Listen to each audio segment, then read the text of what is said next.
Growing up, sports never really interested me, but as an adult, I've had a lot of fun at sporting events with my friends. But the idea of truly immersing myself in sports is a little intimidating. I'm a really energetic person, so I'm hoping that quality will help me tap into a new side of myself because I'm becoming a sporty girl.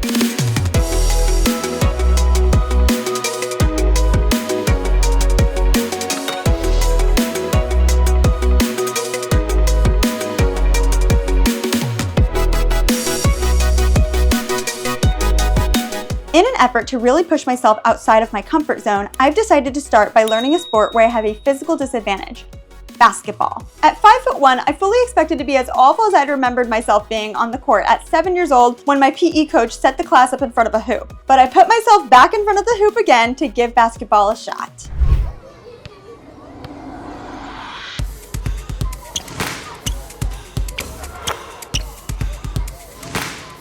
I'm here at Morningside Park in New York City with Jessica Ayala, who has an extensive basketball experience, and in an effort to not butcher it, I'm gonna let her explain what it is. Cool, thanks Hava. I grew up playing basketball my whole life, started playing basketball at around 9 years old, and my dad was a basketball player, so he was my first coach and coached me all the way up until I was in high school. And then I played Division II basketball at a school called Post University. And upon graduating, continued playing in like semi-pro leagues, fun leagues, but mostly coaching and making sure that the kids were learning skills and able to get to the next level too. Ever since then, I've just been playing for fun and kind of keeping it up. So she's gonna take on the challenge of teaching this ground dweller how to play basketball. Let's do it. I'd say just the fundamentals of learning how to shoot. And then once we get that down, and a layup. It's crazy to even hold a basketball. So your right hand is gonna go right on the face. Oh, so like this? Yep. And put it a little more on the fingertips. So bend your fingers to kind of, yep. Whoa. And then this hand, I'm gonna go behind you. And then this hand is gonna go on the side of the ball. Beautiful. Oh. All right, just hold it just like that. I feel like I could release and it would actually go somewhere. Perfect. So that's step one. How does that feel? New, different. Okay. Not awkward though. So this is here. This one's on the side. Think of these stripes as front and side. Perfect, perfect. Love it. Okay. So that's just how you hold it. All right. Then there's an actual acronym for learning how to shoot. So it's pretty easy. It's called BEEF. B is balance. You're gonna have your legs shoulder width apart or a little bit more and like a little bit of bend and bounce in the knee, right? Squared up facing the basket. This isn't too close? No, this is actually perfect right now. Really? Yeah, we're not gonna take jump shots. We're just simply gonna learn how to shoot. Okay. Okay. Then the second E is eyes. So eyes on the rim, right? The second one is elbow. So I want you to go back to that placement of how I showed you how to hold it when you go to shoot. So the elbow, you want your elbow in like a 90 degree. So this 90 degree is perfect. You still want to be able to see though. So you can move this, so you can still see the basket. You just need to cover your eyes. Yep, perfect.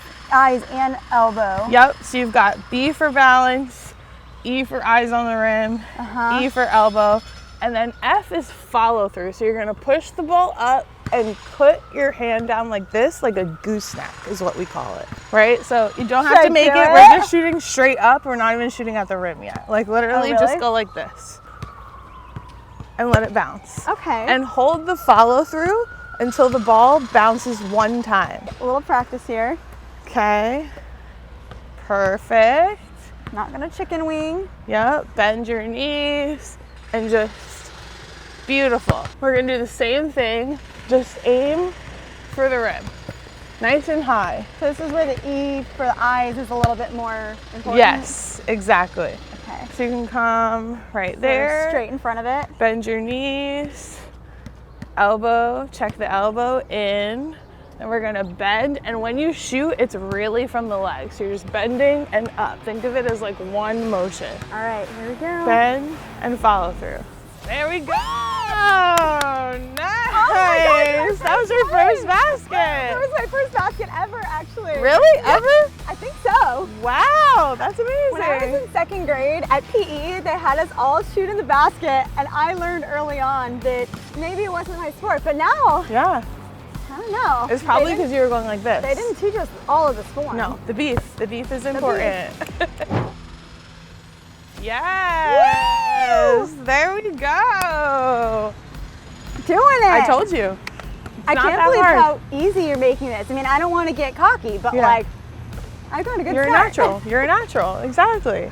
So now this feels really close. Yeah. You want to take a step back? Yeah. Okay. So for here, it's the same thing. Nothing's going to change, but you're going to need a little hop in order to have more leg strength to shoot further. So like I said, it's always legs. So that's why it's called a jump shot. Everything's the same. I'm lined up, my elbow's in, versus needing to push. Yeah. But you can use a little more strength. That was good. Yes! Oh! Nice. Hit the box, corner, or middle. The ball's almost always gonna go in. Did I do that? Yes. So try again. Woo! There we go. So this is gonna be same mechanics, except same concept. Like I said, you're aiming for the box. You're gonna aim for that top right corner. Whoa. But you are though, because if you hit that corner, then it's gonna go in. Math. Perfect. Woo! There we go. Perfect. Oh my gosh. Good. Right. Nice. So what is this about, like short people not being basketball players? Like, what's that about? I don't think it's entirely true, but I think it has to do with just pure size and physicality. So most basketball players, if you're not a guard, are gonna be 5'11" to 6'7". And if you're, how tall are you? 5'1"? 5'1". All right, I was on the nose. So if you're 5'1", going to the basket to do layups like we're about to learn, against someone who's 6'6", 6'7", you just have way less space to be able to take a shot, and it's easier for them to get it from you as you're coming up, because you have to go against all of that. But it's not impossible. See, I always thought it was because they were closer to the basket because they could reach it. Fair, which I think is true too. Really? For sure. Like I think it makes things easier in that regard for them. But I think it's more so the physicality thing and injuries. You know, when you have someone who's maybe 100 pounds, 150 pounds heavier than you every day kind of playing against it, it can cause a lot of like injuries in that regard. But there's a lot more short kings and queens out there on the court than I think people realize. What positions do we play? Point guard. Okay. So typically point guard, which is like the quarterback of the basketball court. So you're setting up plays, you run the offense. You're kind of the playmaster. You know where everyone goes. You're the one bringing up the ball on the court. Like the playmaker from like High School Musical, Troy Bolton. That would be me. Exactly, exactly. Ooh. Yes, I think we're ready to progress. Okay. I think we're ready to progress. A layup is the same kind of shot that we took before, where you're aiming for that top corner. Okay. However, you're actually taking off of 1 foot. So on your like that. left leg with your right knee up, I want you to put your left arm up. Left arm. So opposite. Oh, I'm dyslexic. Yeah, no, it's okay. Opposite, right? So when you take a layup, it's like that. So your opposite arm is shooting from the knee that's in the air. So now I'm going to prove that I don't really watch basketball either. Is a layup just a type of shot? Because I thought it was about players. No, it's a type of shot. Oh. So it's more of a one-handed shot. So you're going, yep, beautiful, right? Here. Okay. So it's 1, 2 steps. It's just like you were practicing. Ooh. Wait, you got that see? was right. It's okay. Just wanted you to get comfortable. All right, you ready to try? Yeah, let's try. Let's see. Yep. Close. I don't think I followed through quite right. It's okay. Let's try again. There we go. Ooh, I hit a basket. Nice. But did it hit the corner? It did. That's why I went in. It was perfect. All right, so we've tackled basics of shooting, fundamentals of layups. Yep. Now let's move on to dribbling. All right. Same position as the shooting, right? We're gonna be legs about shoulders width apart. We're gonna start with our right hand only. When you're dribbling, you wanna be on the side, but also in front of you. So you see how I'm dribbling like a little ahead of me? We shouldn't be smacking the ball, so you shouldn't hear that noise, which you're gonna do to start. That's all I've ever done, like growing up. So the smacking of the ball, you have no control, versus think of this motion with your wrist. It's like playing piano. Yes, yeah. So it's gonna be that wrist motion, and it's all fingertips. So you're gonna be like this. Boom, boom, boom, boom, boom. All fingertips. All fingertips and because wrist. you can't have your palm involved. Right. Try to keep it about hip height for when it bounces. Like this is literally the motion you're going to be doing. Okay. Right? Except it's just going to be the one arm. Let's try it. You got it? It's okay. How do you get it to come back high enough?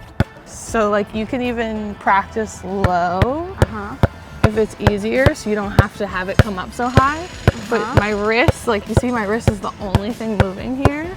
You don't want it to be arm because then you have to push it harder to get it higher. It's the flick that brings the ball back. Try it out. It's okay. It's really uncomfortable at first because we're used to smacking. I feel like I'm clawing it. It's okay. Just keep it up. You just have to get, your hand has to get used to it a little better. Flick the wrist. You're only, yeah. Let's, good. How do you feel? Woo! Woo! A little bit of a workout? Yeah. Right? I probably put too much power in it. No, it's fine. I do also have weak wrists for what it's worth. I'm going to start low, like you said. That strategy was helpful. Yeah.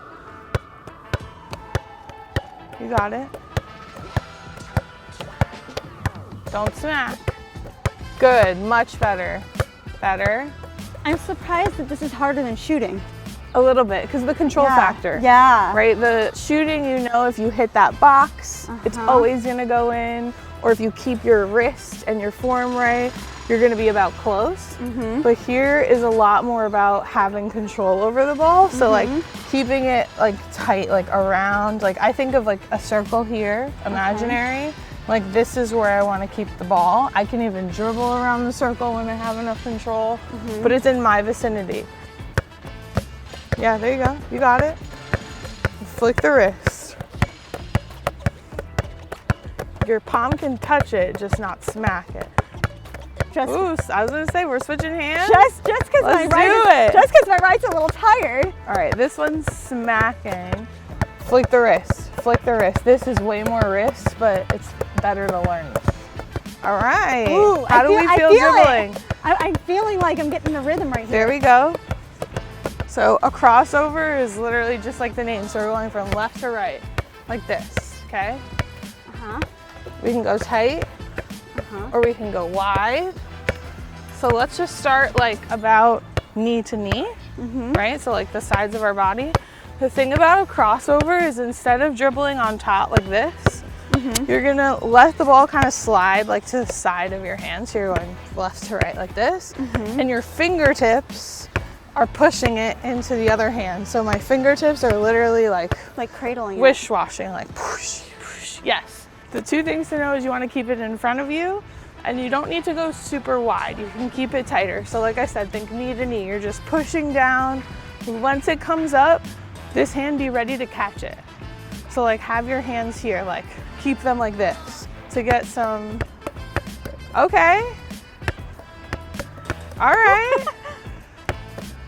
Nice. Okay, good, good. There's a little pause, but it's something. Yeah, that's okay.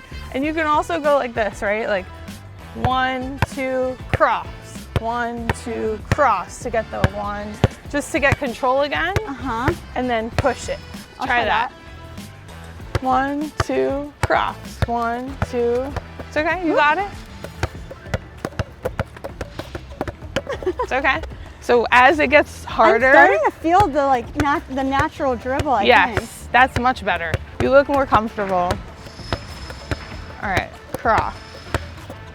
Good. It's almost like a rhythm. Yeah, it is. Yep. Good. 1, 2, cross. 1, 2, cross. 1, 2. 1, 2. Good save there. 1. That's all right. All right. How do you feel? I'm starting to feel that rhythm with the dribbling. Okay. Nice. At first it was super awkward. I feel like now I'm starting to get the hang of it. All right. And you're also looking more comfortable. Yeah. You're not smacking it as much. It feels like a more, It's natural. Like you should be coming back to me. You know, like the ball should be coming to me. Exactly. It belongs in this hand. I control the ball. There we go. Nice. So we've done really good. Shooting, basics, dribbling. We're gonna put it all together for one final feat, which is a real layup with dribbling. Okay. We're gonna start from right over here, inside the 3-point line. Okay. And we're gonna do 2 dribbles into a layup, to then aim to shoot up the top corner of the backboard for a layup. Okay. So we're putting everything together. So we're gonna start from here, right? Same position as always, right? That balance from the beef position. We're gonna dribble 1, 2, plant that left foot, and shoot and make a layup. 2 dribbles in, plant that, yep. There we go. That follow through Let me see saves if I can you. do this a little more fluidly. Yeah, it's all right. You just gotta get comfortable. The approach that's so awkward. Yeah, because you have to combine the moving, the dribbling, the control of the ball. That's all right. Give yourself space. 1, 2. That looked more comfortable. Yeah. A lot more comfortable. Uh-huh. Woo! You did it! Yes! Nice. She was great. I mean, I was impressed, especially on our original phone call.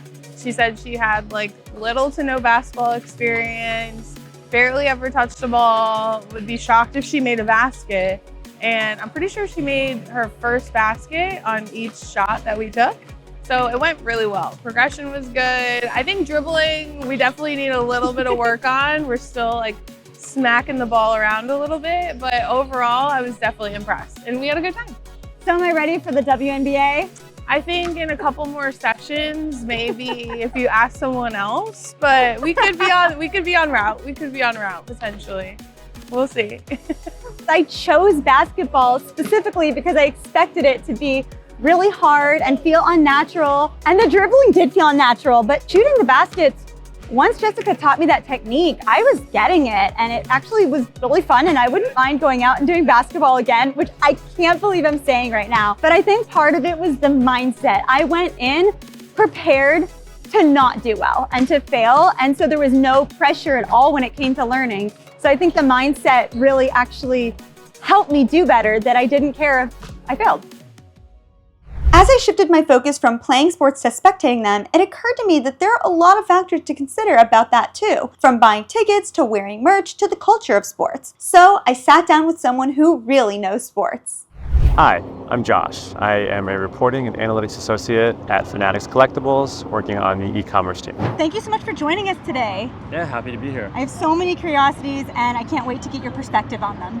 Definitely, yeah, happy to share more. For us to get an idea of where you're coming from, can you take us back and tell us about your personal background with sports? Yeah, so I've been a sports fan pretty much almost my whole life. I think I first got really into it when I was 7. My stepmom gave me a binder of like a couple hundred cards from the 1970s. Wow. And just at the time, I don't think I really knew what it meant too much, and I wasn't too into it, but over time it kind of grew on me, and then I just got really into baseball and then started following a lot of other sports from there. Cool. What sports are you into now, and like at what levels do you keep up with them? Yeah, I mean, I pretty much follow almost every sport, or at least the biggest ones. So, baseball, hockey, love basketball, football, soccer, tennis as well. And I follow them pretty closely. I would say I don't watch a ton of games, Yeah. but I love to go to games and I'll follow the stats on my phone and online. I mean, that's a lot of sports to be watching all the games. It's That's a lot to keep up It's a lot with. to follow. I watch it in my sleep, I'll let it take me to sleep at night. Really?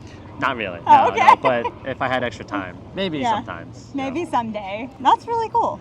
Thinking about sports culture, I'd love to find out what your thoughts are around the competitive spirit of fan bases. After all, players on pro teams are professionals who get traded around to different teams a lot. So the loyalty of fans is really more to the institution and perhaps the location of the team than to the players in a lot of ways. But people get really heated about this. So can you speak to this side of sports culture? Sports fandom is definitely a pretty interesting kind of concept. I think I know a lot of people who are just very, very tied to certain teams, and they'll follow them very religiously. I remember watching a Brooklyn Nets basketball game when I was like 12, and they were up by like 20 points, and then the other team came back and beat them, and I went upstairs and cried and couldn't handle it. So I think a lot of people get really into teams and everything, and there's people who are more just kind of overall about the sport and the whole kind of culture behind it.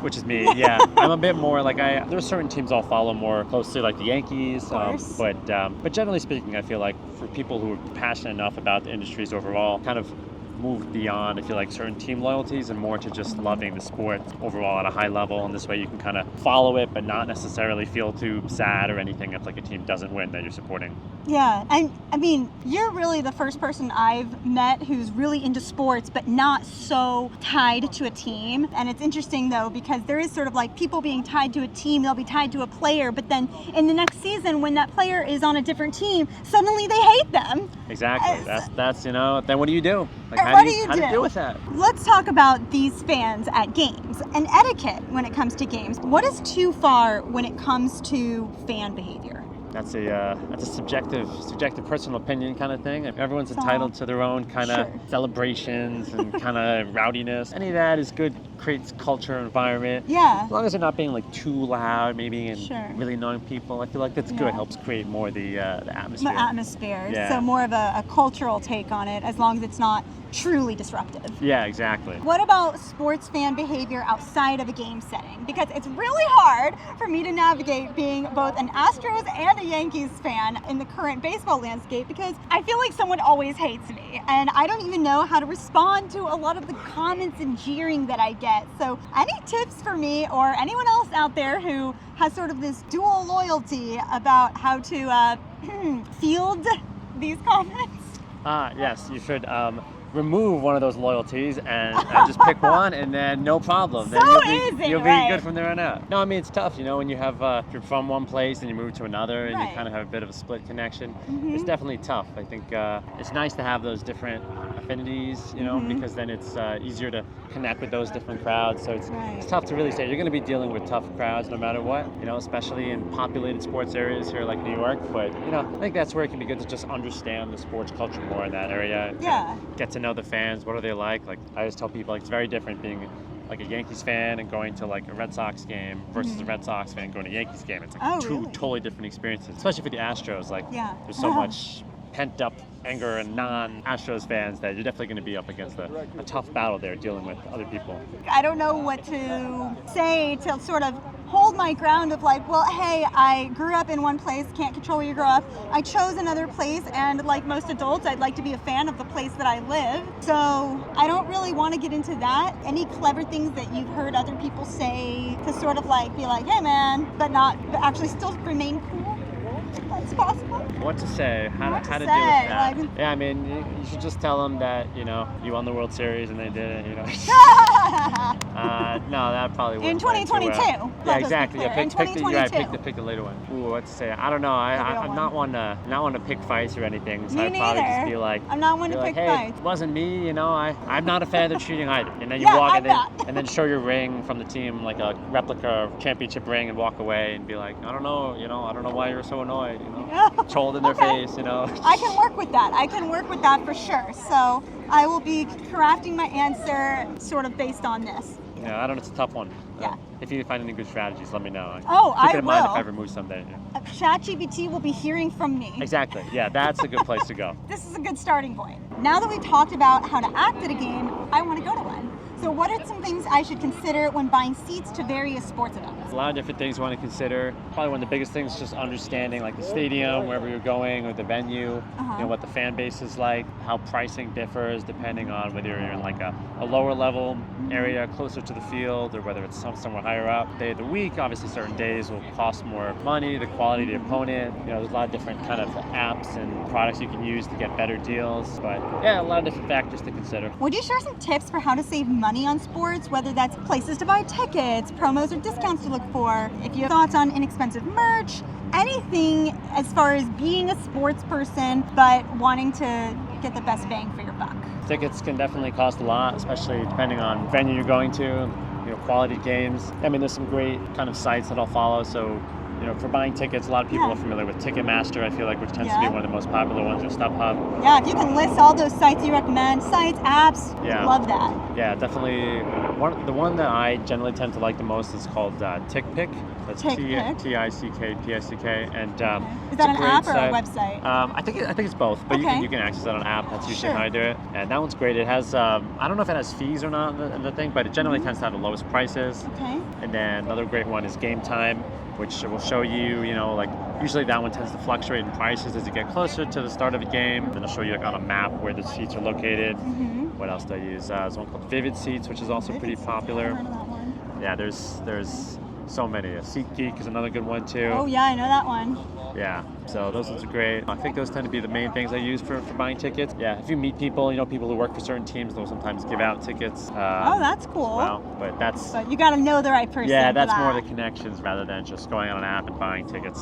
Okay, you want to look at Ticketmaster, StubHub, SeatGeek, TickPick, which is one of your favorites, Game Time. Yeah. Did I say Vivid Seats? Yeah, Vivid Seats. Did I get them all? I think so. That's a lot, though. That's a lot of places people could look to get a good deal. Yeah. What about any other types of inexpensive merch, discounts, sales, for anything else related to engaging the sports culture? Yeah, in terms of gear, I mean, there's so many different places you can get it around New York City or elsewhere. I mean, definitely going to plug Fanatics. Yeah. We have plenty of great merchandise that you can access there. There's a lot of already discounts that are built into the site. So we work with many different teams, organizations. You can find stuff you're looking for. Plenty of other great stores as well that sell stuff. Dick's Sporting Goods has a ton of different things. Amazon sells a bunch. So yeah, I don't know too many other discounts.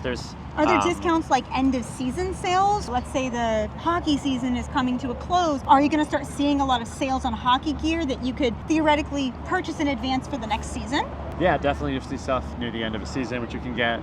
If a player switches teams, usually their gear from the old team will be cheaper because they just changed teams too.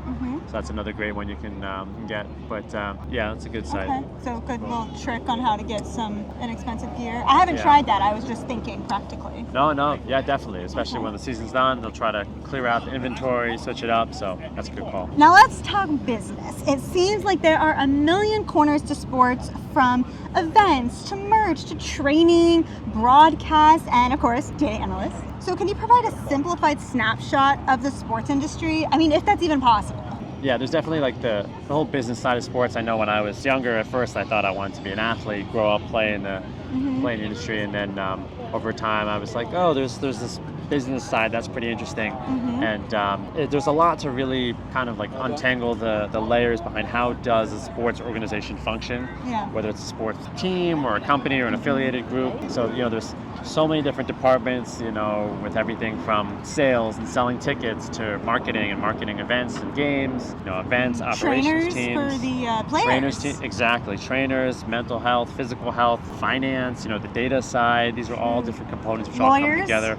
Lawyers as well, setting up contracts, everything else. It almost seems like, as we're talking, it almost seems like sports as an industry is, I don't know if even industry is the right word, because it sounds like when it comes to sports, you're pulling people from all these different industries, because most people would consider law an industry all on its own. Right. But there is sports law, and there's, of course, mental health, like you mentioned. But in that capacity, we're talking about the mental health of players and keeping their mental game strong, because we all know how that contributes to gameplay. Sales is an industry, but of course there's sports merchandise and ticket sales. So it almost seems like, is it even accurate to call sports an industry when it pulls all these other industries together?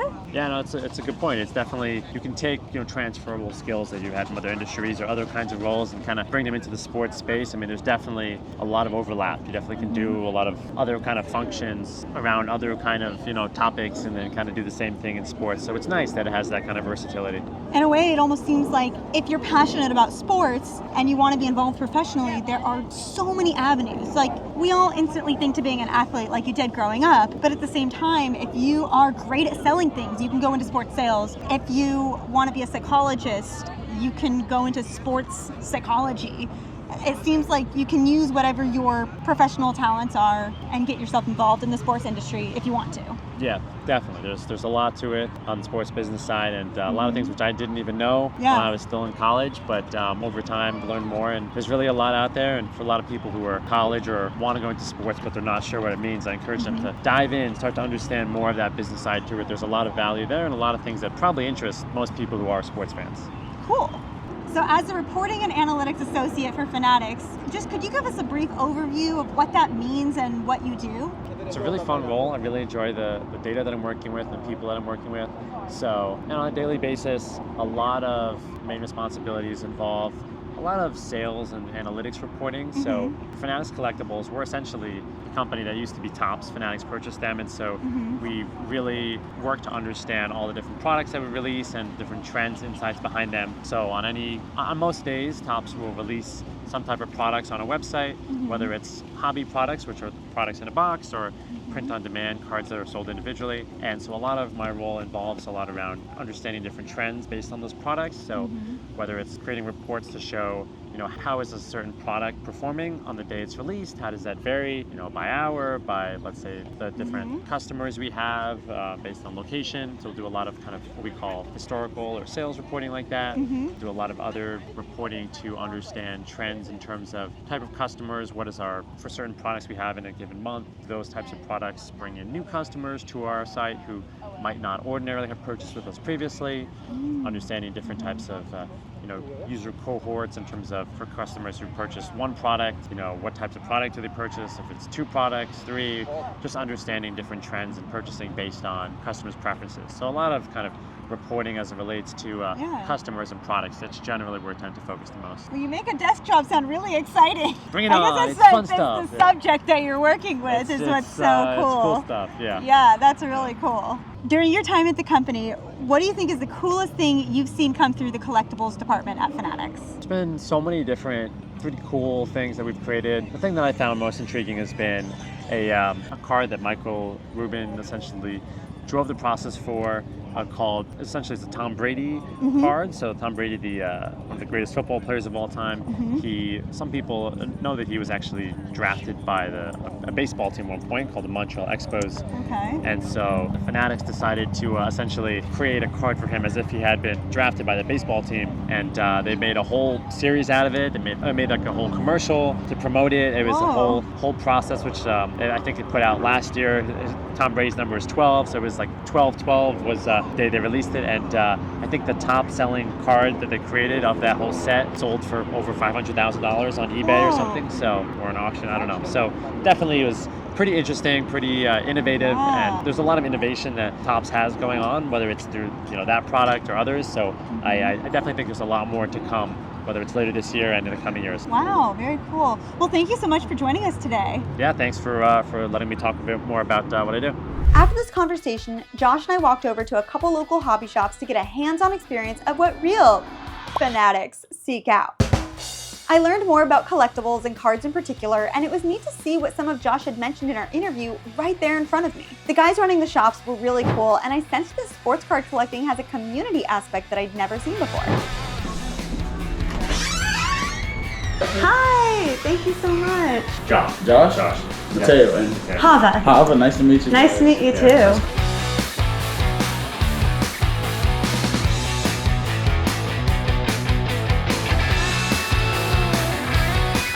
I need a little cram session. If someone came in here, me, and didn't know anything about what they're looking at, could you give me the quick highlights, things that I just need to know as I'm looking through this shop? Yeah, so lots of different cards, lots of different brands for each of the cards you can see.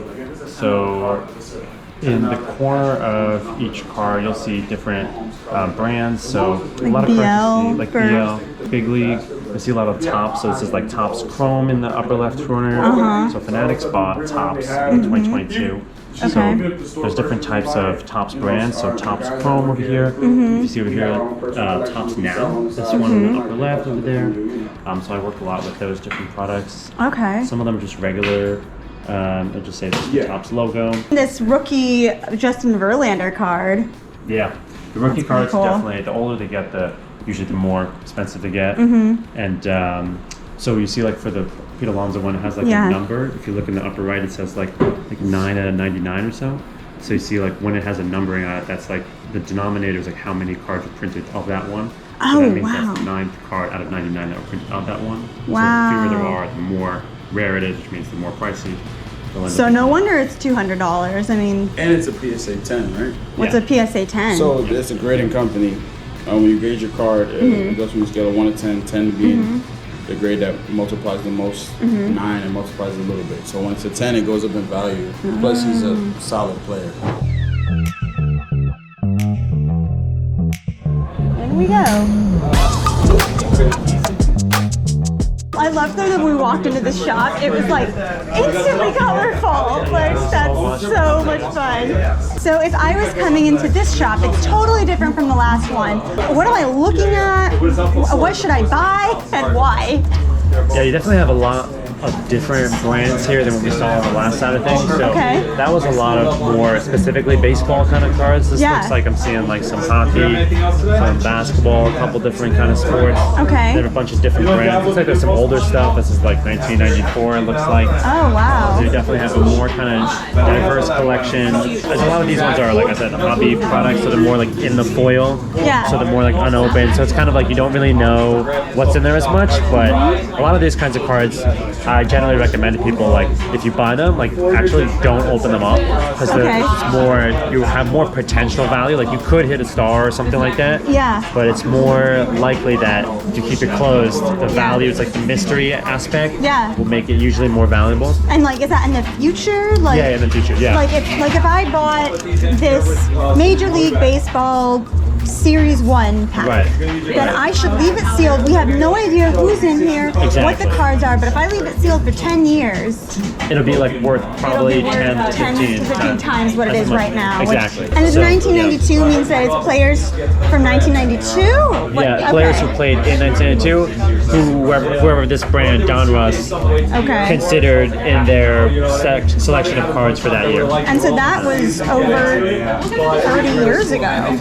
You could probably open it up and you could probably get a card that's worth $10. Like just because of the sheer fact it's already been 30 years. Right. I mean, this is already 30 years old, and well, this is 94. This is 30 years old. I mean, and then 93. Like we were not even born yet. This right here is Charlie and the Chocolate Factory Golden Ticket. Yeah, exactly. That is literally what this is.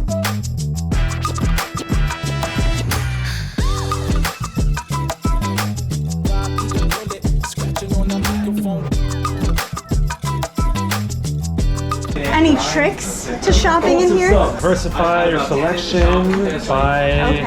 Buy stuff that's older. Buy stuff where the rookie class is really good. So, for example, like this Donruss, like these ones are all $3, right? But this one only says right here that there's 5,000 Cal Ripken cards. This guy is a Hall of Famer, and this is Dirk. So there's a higher. So then this one there's a lot higher likelihood that there's something great Something here. of value. Because how much do people really care about Dirk? I mean, at City Field, I have seen the package, but honestly, more people probably care about that. Exactly. I didn't notice any hockeys in the other store, but here we've got some hockey cards, a whole section. Everybody thinks of baseball cards. We did see football and basketball in the other one. Oh, look, here's the NBA.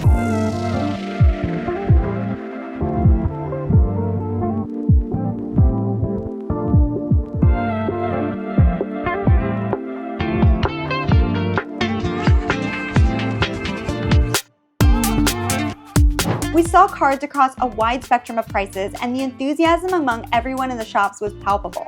In fact, I couldn't stop there. I'd caught the sports bug. And honestly, there's no way I could try out being a sporty girl without actually going to a game. So I grabbed Josh and our friend Juliet and went to my very first hockey game.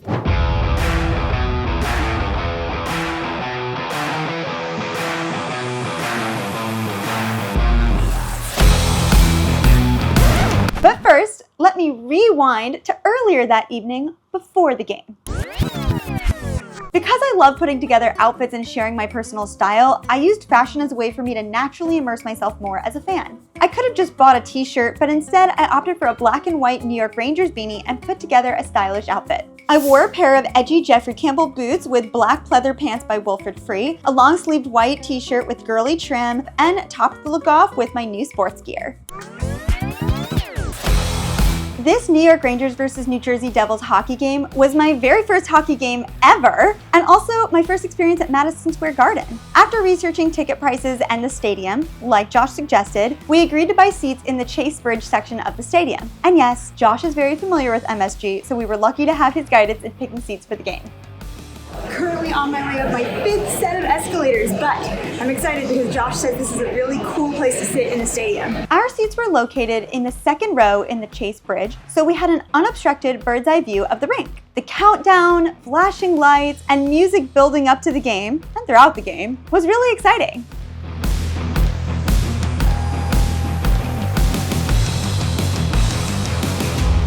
The players emerged onto the ice. They hit the puck around and skated back and forth, and while Josh and Juliet explained the action, I noticed a lot of similarities to soccer from what I know of watching my sister play soccer growing up.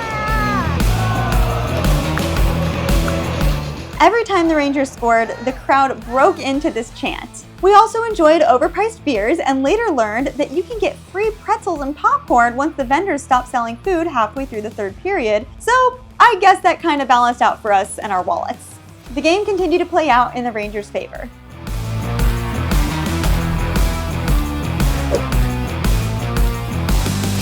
I left just because I need to go to the bathroom, but it's so hard for me to not stop and watch the game. Hockey is captivating.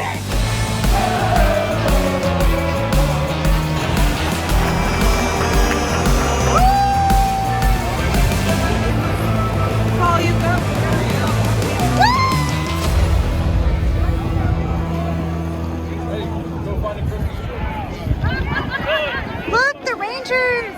I grew up in a city that lost its hockey team when I was in middle school, so I had no idea how much fun hockey games are. I mean, I love baseball, but especially with the fast pace, this was a different level of energy and excitement. In fact, I found myself checking stats a couple times during the playoffs to see how the Rangers were doing. Now, I mean, I'd expected a sporting event to be fun because, come on, the energy of a home team is going to bring a good experience regardless of how much you pay attention to the play. Although, I discovered that I like hockey enough to pay attention to the play. I also discovered and was more surprised by how well I played basketball, although I think a lot of that could be attributed to what a great coach Jessica is. That said, I had such a good time that in the days following my basketball lesson, I scoped out basketball courts in my neighborhood and started looking into buying my own ball so I can continue to practice.